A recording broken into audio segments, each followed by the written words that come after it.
क्या होगा अगर आप अपने दिमाग की 100% पावर का यूज़ एक ही समय पर कर पाते हो? क्या ये पॉसिबल है?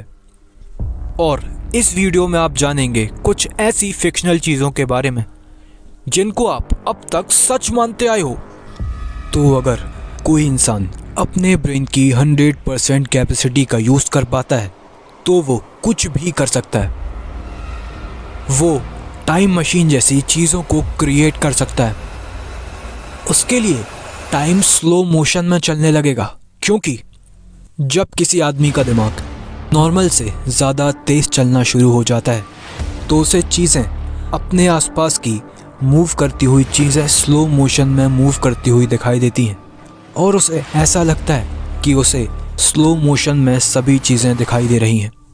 वो आदमी किसी भी एग्ज़ाम को आसानी से टॉप कर सकता है, किसी भी लैंग्वेज को कुछ ही घंटों में सीख सकता है और यहाँ तक कि वो पूरी दुनिया पर राज भी कर सकता है। लेकिन क्या कोई इंसान अपने दिमाग की 100% पावर का यूज़ कर सकता है? क्योंकि ऐसा कहा जाता है कि हम इंसान अपने दिमाग के सिर्फ 10% हिस्से का ही यूज़ करते हैं। तो ये चीज़ बिल्कुल गलत है और न्यूरोलॉजिस्ट्स के मुताबिक हर स्वस्थ इंसान अपने दिमाग के पूरे 100% हिस्सों का यूज़ करता है।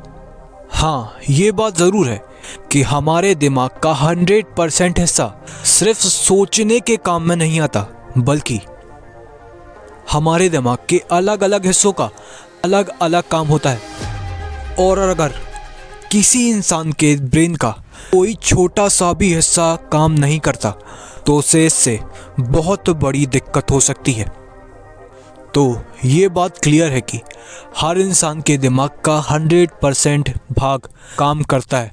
तो फिर किसी का ब्रेन बहुत ज़्यादा तेज़ चलता है और किसी का ब्रेन बहुत धीमा चलता है। इसके पीछे का कारण क्या है? तो इस पर कुछ लोगों का मानना होता है कि जिसका ब्रेन ज़्यादा बड़ा होता है उस इंसान का ब्रेन ज़्यादा तेज़ काम करता है।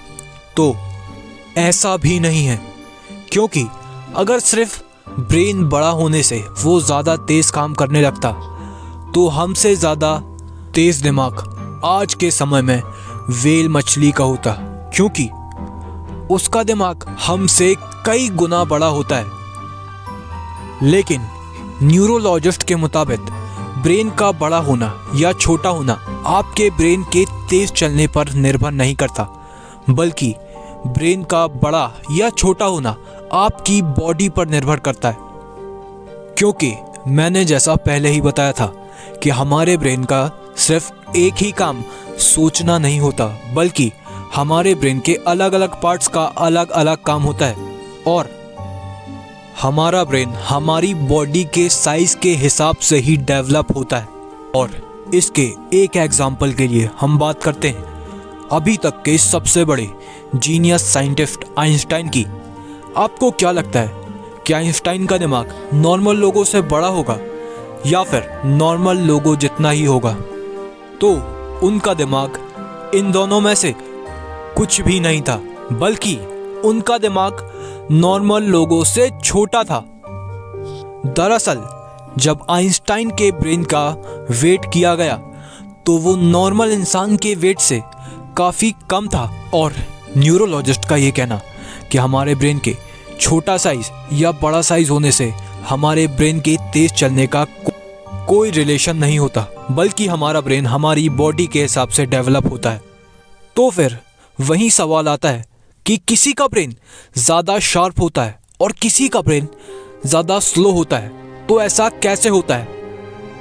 तो एक्चुअल में जब आइंस्टाइन के ब्रेन का वेट किया गया तो उनका ब्रेन नॉर्मल लोगों के ब्रेन से हल्का पाया गया, या फिर कहा जाए छोटा पाया गया। लेकिन एक चीज़ उनके ब्रेन में अलग पाई गई थी, और वो था उनके ब्रेन सेल्स का ज़्यादा चार्ज्ड होना। और उनके ब्रेन सेल्स के ज़्यादा चार्ज होने के कारण ही उनका दिमाग ज़्यादा तेज़ था। और जिस किसी भी इंसान के ब्रेन सेल्स ज़्यादा चार्ज होते हैं उस इंसान का दिमाग ज़्यादा तेज़ गति से काम करता है। तो हमारे ब्रेन के ब्रेन सेल्स को चार्ज कैसे किया जा सकता है। तो एक्चुअल में हमारा ब्रेन भी एक मसल की तरह काम करता है। हम अपने ब्रेन को जितना नॉलेज देंगे और जितनी प्रैक्टिस करवाएंगे, हमारा ब्रेन भी उतना ही शार्प होता जाएगा। तो अगर आपको ये वीडियो थोड़ा सा भी अच्छा लगा हो तो इस वीडियो को लाइक और हमारे चैनल को सब्सक्राइब ज़रूर कीजिएगा।